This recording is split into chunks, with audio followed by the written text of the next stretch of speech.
Hey everybody, I am the Amazombie, and this is your StarCraft 2 newscast, weekly edit for this week. I'm live streaming it now. I'm going to upload it to the archives tomorrow. I just had some time today, so I thought I'd throw it in. There's not a lot to talk about today that I was really going to cover, but I was also going to do a special little thing that I don't do very often. So, first of all, let's start off with a couple of announcements. In case you've never seen the show before, this is, go to SC2newscast.com. This is the weekly edit. It's a once-a-week podcast, just kind of editorial. We sometimes have guests and interviews. Sometimes it's just me picking my picks for a tournament. It's just whatever I feel like talking about. Why? Because I'm just a random guy with a webcam, and that seems to be the state of things. You know what? I should get the chat open, shouldn't I? Let me get the chat open. Alright, and we are streaming. Alright, good. Pop out that chat. Alright. So, part of what we're doing today is I want to talk about just a couple of little things. Oh, wait, first, announcement. That's right. That's where I got held up. Okay, announcements. First of all, next week, I believe. Next week, yes. We're going to be recording the show on Monday. We do have Iron Man SC coming back on, who is used to be from TPW. He's now with ESV.TV mapmaking team. He'll be coming back on. I've invited other people to try and do kind of a map roundtable. He's the only one who's confirmed, unfortunately, but I have gotten plenty of we're going to try. Well, not plenty, but a few people. Try and get 2 or 3 different point of views on the show. The week after that, the 31st... Yes, we're going to have Mary Ratliff, of the director of Good Game, the movie about EG. She's going to be back on the show. She's been on the show once before. I can't remember the episode number off the top of my head. I believe it was... I want to say it was 18? Maybe? Somewhere right around there, if you look in the archives. She's coming back from Korea here next week, where she's over there with EG right now doing documentary work, and so she's just going to give us kind of an update on how the movie's going, how the team's going, and hopefully have some interesting things to say about that. So that's all I got from there. The couple of news points that I really wanted to hit on today. I was hoping to make this kind of a shorter episode, really. So a couple of news points that I was going to hit on is one, our friend from Team Liquid, the Zerg hero Liquid Haypro, is back in Korea for what they're calling extended training. I think this is really good. This is a really good thing. What I like is they did an interview. Go over to teamliquid.net. You can find that interview. Go to Team Liquid Pro. Is it teamliquidpro.com or .net? teamliquidpro.com, the Pro Team website, and the interview's up on there. And what he basically said is that he's been wanting to go back for a while, but the decision between him and the team was finally to send him back there, and he is pretty happy about it, and he wants to stay for at least 6 months. And that's actually the part that really is exciting me, because we're hearing a lot of these stories recently of people and players going over there for 3 weeks or a month and think that they're going to become better players. It maybe slightly, but like in the old Brood War saying, like days, they gave you like a year to show improvement once you got on a team of just practice. Now we're not quite there in StarCraft, but what I want to see is someone what I really want to see is someone like a Haypro who's actually really, really good. And in fact, we're going to be talking about him later on the show as well. But he hasn't shown much in the way of results. A couple of pretty good finishes, here and there, but not much. But he has defeated some very, very hard competition. He has the mechanics, the ability to take down Codex champions, even. He has a chance to be a GSL great. Now, where he falters is, one, they've talked about his confidence, his play, his nerves. He has some of that going on. he also seems to be, at least from what we've seen a lot, semi-prone to sickness. He always seems to be getting sick. But what I would like to see is for him... one of the problems, I think, this kind of connects to a larger big picture issue. One of the problems, I think, is that there's, in some ways, too many tournaments. So a lot of these players they're practicing, but they're flying around all the time. They're driving around all the time. They're playing in these online things. They're doing their shows. They're doing whatever.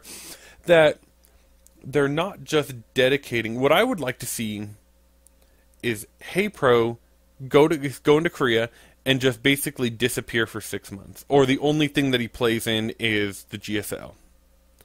Or the qualifiers, the Code A qualifiers.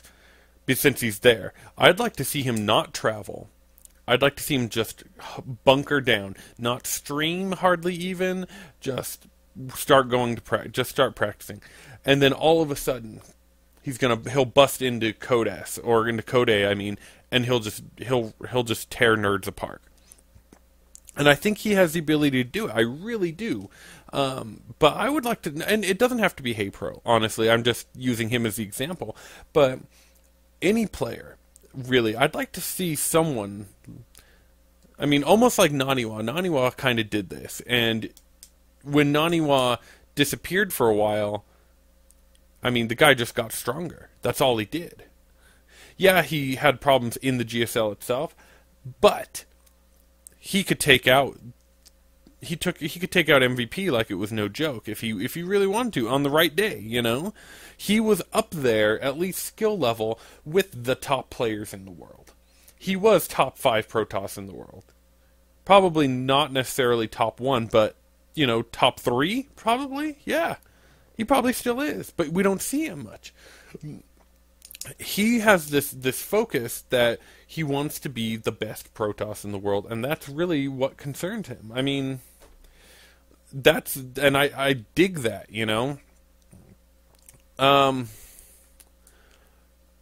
Now,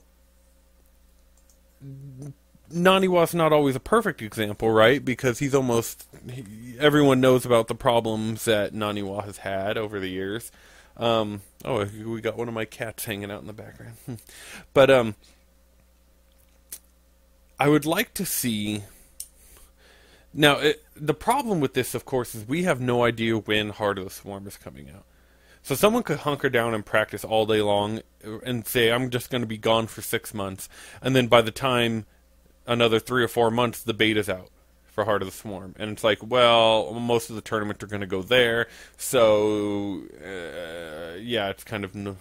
But even if that happens, just the mechanical and strategic mindset, I think would really help. Even with the whole unit change and everything coming up in Heart of the Swarm. So, I don't know. Just kind of an interesting thing, and I'm hoping to see someone do something like that soon. Really, that's about the one main thing I was going to talk about today. Let's see. Oh, MC leaving. What do you guys think about that? MC left OGS? That was one of the most surprising announcements. There wasn't even rumblings. No one seemed to have had even hints that was happening. Even when the Huck EG Liquid situation was going on, people kind of, there was rumors going around, No one seemed to have heard of this. At least not that I'd ever seen or heard, but MC just was like, yeah, screw you OGS, I got a new contract. That's what it seems like. Don't know why he left. One theory is he didn't want to live in the OGS house anymore. I still am not fully convinced that MC is as great of a player as he is, as people make him out to be. He's good. Don't worry, I'm not trying to take that away. And he has the ability to beat a lot of people. But the problem is there's a lot of his mechanics are through the roof. The guy is insanely mechanically good.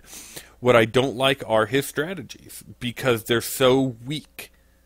It's not like the really tight strategies that are hanging by a hair, but then if you can actually make it through and continue hanging by that hair, you're just ridiculously strong. It's not like that.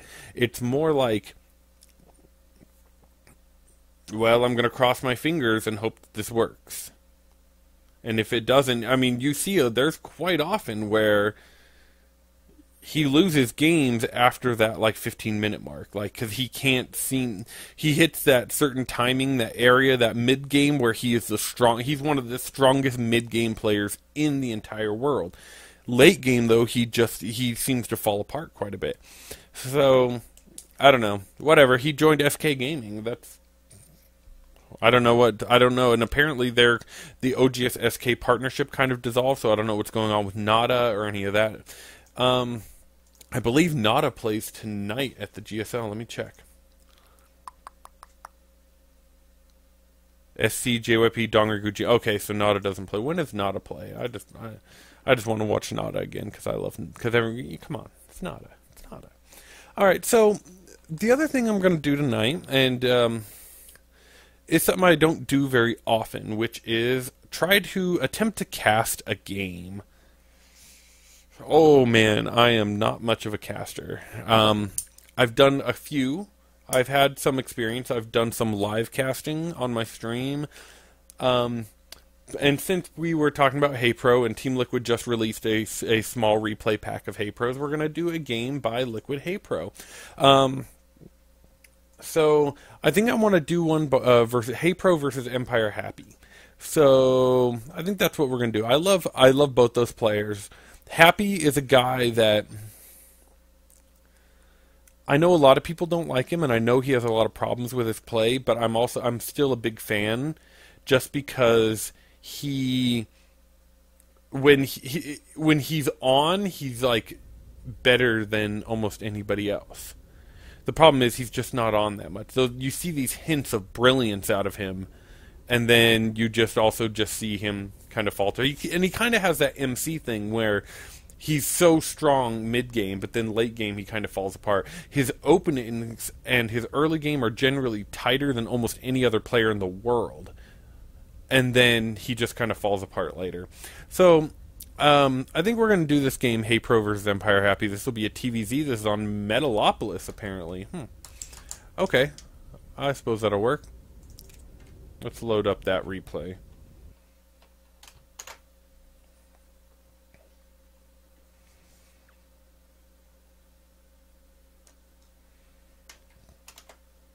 Hold on, I'm going to pause it as soon as it comes up here and turn off my webcam and adjust everything.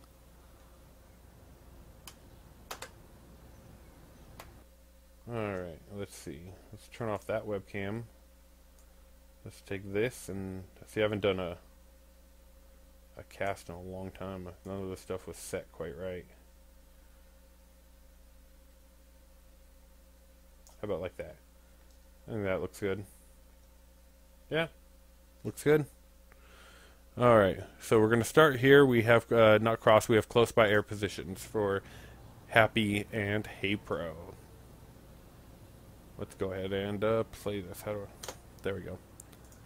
Alright, we got Empire Happy in the 9 o'clock position. We got Liquid Haypro up here in the kind of that 8:30-ish position. Excuse me. Haypro being the blue, Happy being the red. I don't know if this is from anything or if this is a ladder. It shouldn't be a ladder game. It's on Metalopolis, unless it's a little bit older. I suppose that might work. We do have Haypro getting drone. Everything normal so far. Nothing insane. Both these players, very, very strong European players. Of course, Haypro is a little bit more popular, well-known, and accomplished than Happy, who is not as well-known. He was, in fact, not very well-known in North America at all until Day 9 did a special episode about Empire Happy, I don't know, a few months back, 4 months ago, something like that, and showed his extreme macro, his very, very strong early game macro and tightness. Look at all the little, makes his SCV do a bunch of little dances there. We do have the, excuse me, we do have the Overlord coming up this way. A lot of Terrans will actually take one of their SCVs and send them up here to scout for that Overlord. And okay, so he finds him. He sees the Overlord. They both know where each other are now. Don't even have to scout, really. Let me see. Like I said, I'm not much of a caster. I forget where all these keys and stuff are. Okay, we do have Haypro here with... Let's get production on. Okay, building up his drones. He looks like he is... Yep, he did go throw down the fast expand. Does do this over... Now, this Overlord's a... looking, of course, for this SCV, going to scout for any early bunker pressure that tends to happen here. I actually prefer, as a Zerg player, to put this Overlord here, but I'm also not nearly as good of a player as Liquid Haypro, so who am I to talk? We do have Marines rallied over there towards the Zerg base to put on a little early pressure. We did have Happy do a mineral steal. Probably this is just a little bit of bunker pressure, nothing major, just to force some drones off the line. Now, he did get a decent position here with the bunker, forcing the drones to move around. Oh, look, he is microing that SCV back and forth. And he did bring down more drones, so that accomplished what he wanted. He is going to back off. Well, he may wait for this Marine to show up, but I think, yep, the drones did cancel it. But is he going to build another one? He is actually building. This is a double bunker rush. I shouldn't say a double bunker rush, but an attempt to a second attempt to bunker rush him. Okay, so the hatchery, of course, is down now. We do have the Queen building immediately there. No spine crawler as of yet. We do have a factory going down along with a reactor. So this looks like it will be a double or a reactor Hellion opening. Probably a reactor Hellion expand so that Happy can take his natural there. The wall off complete at the front. The Zerglings are out to take out the rest of that bunker. Get rid of it. I do actually like that bunker placement right here, right on this little edge. It is pretty interesting. Some people choose to do the little Marine hide, where they hide the Marine and then build the bunker, and then it's really hard for the Zerglings to get in. We do have the Spine Crawler going down for some early defense. I really like to move this. There he goes. There he goes, moving that Overlord to a better spotting position. In fact, that's a beautiful position for it. The Hellion is out. It is going to roast these Zerglings. One of them may get it close enough to scout. See, he just wants to see if the expansion is down or not. But nope, it looks like that Hellion will roast that Zergling. We do have Marines walking along here. They're scouting. They're looking for the Scout Overlord. That one right there. So Haypro will have to turn that. No, he is going to sack it. It is sacrificial. He's not going to really see anything. He brought up 3 Marines.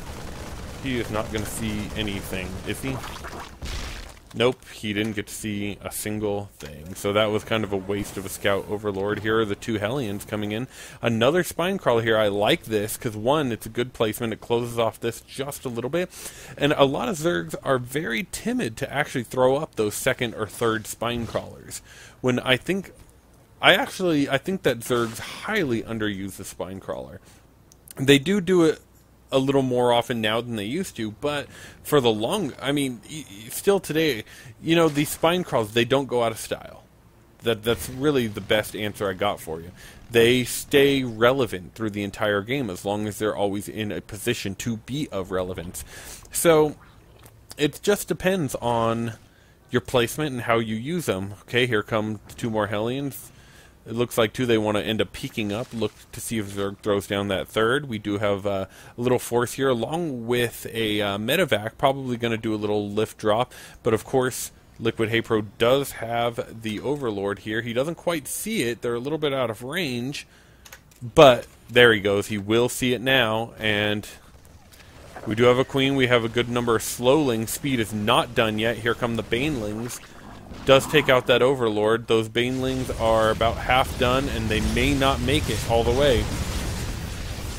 Haypro does end up getting a good surround on the Marines. It's going to take most of them out due to Happy focusing the Hellions to take down the Banelings instead of roasting the Zerglings. He actually, I think, could have done more damage than that.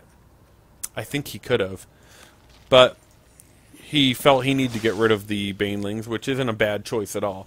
We do have the starport down for Happy. There we do have the Tech Lab factory. He is researching siege tanks right now. Still no upgrades on any of his units here. There it goes. There goes the stim pack going down. It's a little bit later stim pack than some people do. The Expo is floating over now into the to be placed at the natural. There's a good chance that Haypro will be taking his third any minute now. He is going up to 4 gas and getting a macro hatch. So he may actually go 2 base Spire before taking his third, in the style of like a, who's that, Lenok who likes doing that? Usually get a Spire right around his third. That Lenok style. We do have a Viking here who's scouting for overlords, plus trying to be prepared for drops. Starting to build the supply depot wall here for Empire. I do like this, and I think a lot of people don't do this enough. What I think Slayer's Boxer actually was one who, in the early days of like the first NASL and even before that, was doing a lot of supply depot SimCity stuff that no one else was really doing at that point. We do have the drone here prepped. He's probably waiting. Well, he has enough minerals, so I'm not exactly sure what he's waiting for. Does have that Spire halfway or almost halfway done. There's the third. So it looks like we are looking at that Lenok style. We still don't have Baneling speed, so he may not actually be planning on using the Banelings too much, at least yet. We do have the Viking trying to get that Overlord. The Queen will pick away at this Viking a little bit. Almost killing it. A couple more hits would have done it. So that Viking is injured and probably won't be long of this world. Haypro, one thing Haypro is good at, and better than a lot of Zergs, is his creep spread. And Happy has not been... And I mean, on the other hand, Happy has not been using his... in fact, he didn't make any more Hellions after those initial groups, so that's why he didn't use them to retain the creep anymore. So we do have a little push coming, a bunch of small group of Marines. Looks like we got like 12, 13 Marines, a couple medevacs, 2 tanks, 3 tanks, and a Viking. What does Haypro have for his army? He is making a bunch of Banes right now and has a bunch out already. We do have the Spine Crawler moving forward. Looks like he's just scanning to pick off. Oh, and he is picking up. He will be going to drop that third. He knows that that third is there, or at least suspects it. Does he actually know? He doesn't, but he should know that a third will be up by this point. We do have Zerg counter-pushing, though. Oh, and he caught the tanks on siege, and he ends up taking out those tanks with relative ease. In fact, he's going to clean up this entire army with relative ease, with the exception of this drop heading up to take out that third. The one trade is that there's a good chance he will lose that third, but... as he does find out that third command center is down, we do have a bunch of Zerglings. They did poke in. They didn't actually get to do much damage at all. But he does have the mutas out in time to clean up that drop at the third. Very, very good. Good for Haypro. Actually, Haypro pretty much dominated these engagements. He is trying to come in, tried to send the Banelings in, and he will take out a good group of SCVs right there.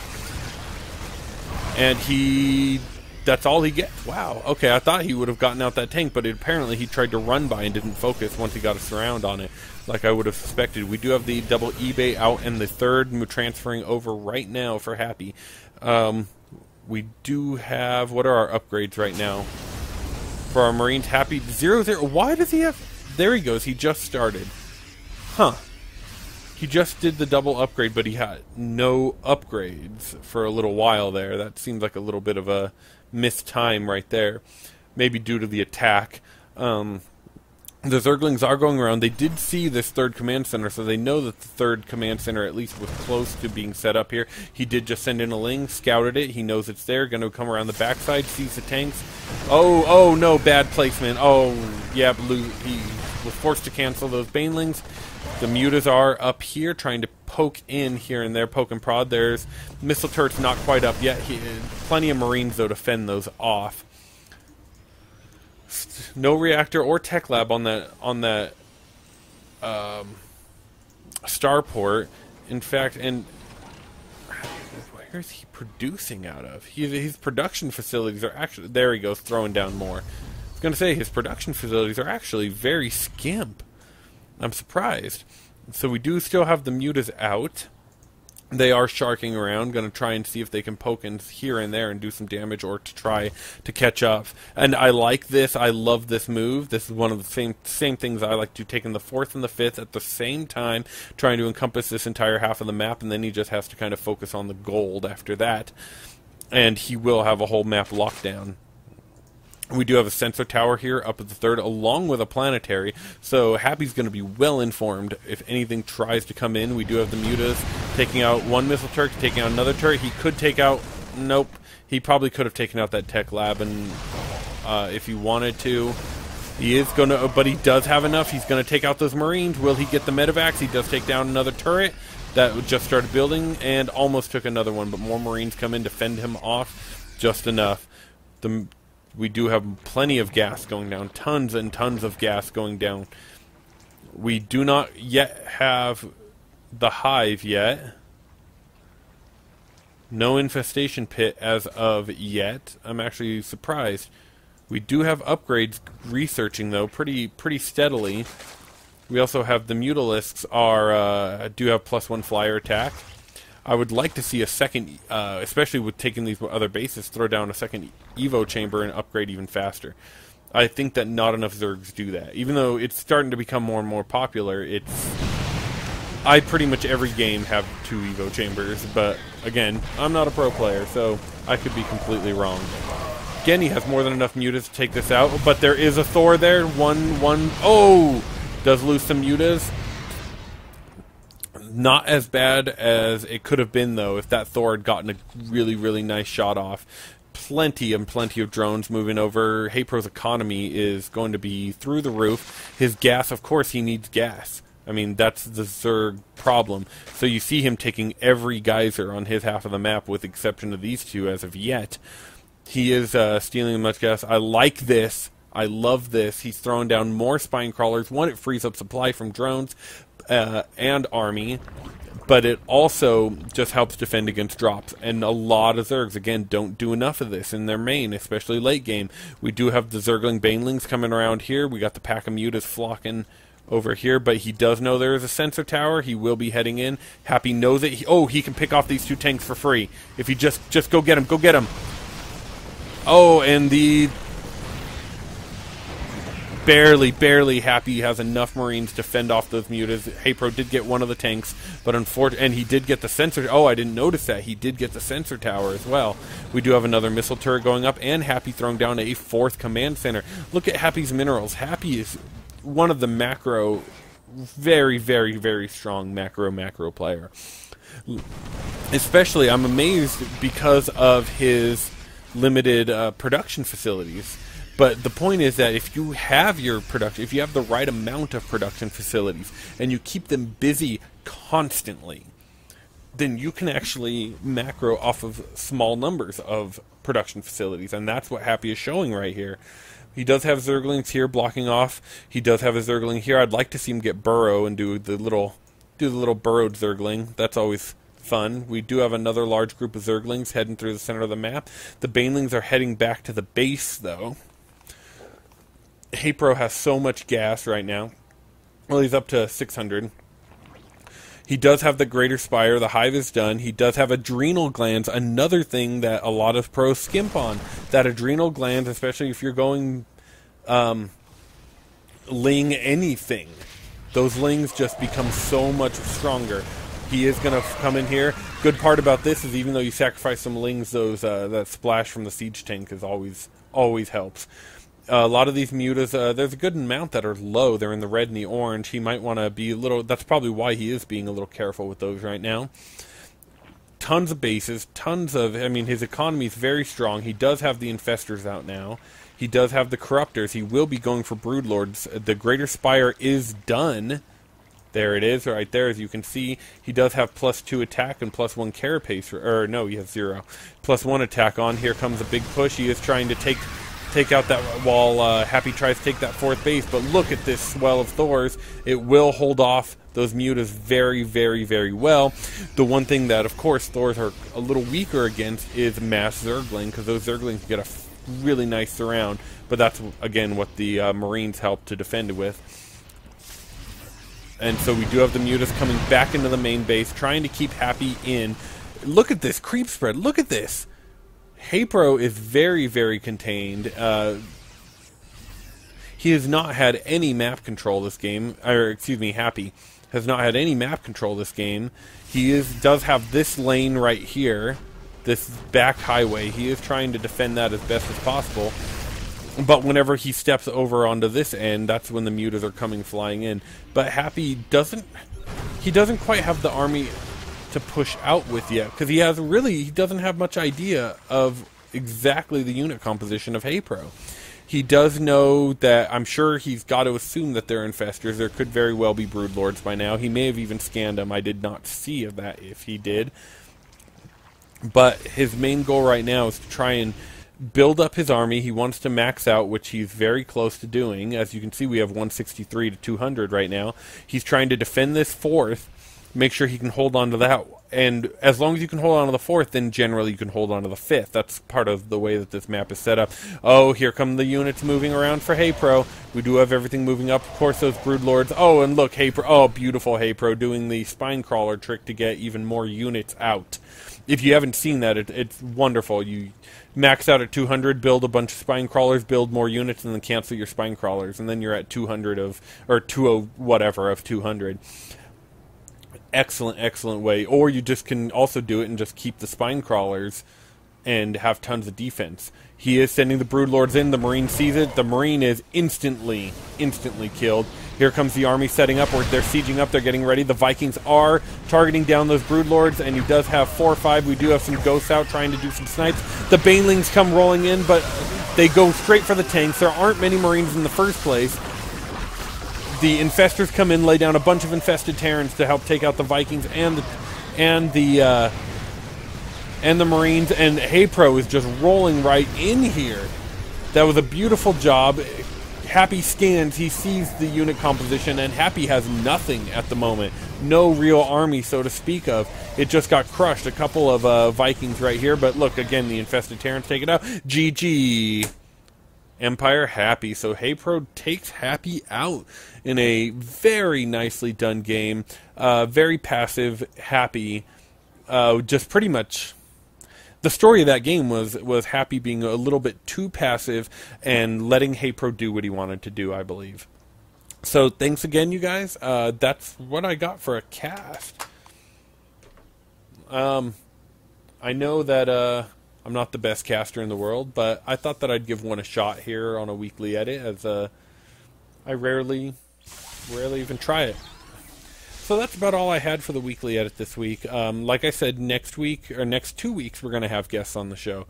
So it should be a good time. So please be sure to check those out. On the archives, you can go to blip.tv/SC2newscast. You can go to sc2newscast.com, where you can watch this on the live stream. You can go to twitch.tv/theamazombie and watch it on the live stream. So thank you guys for checking everything out, and I will see you next time.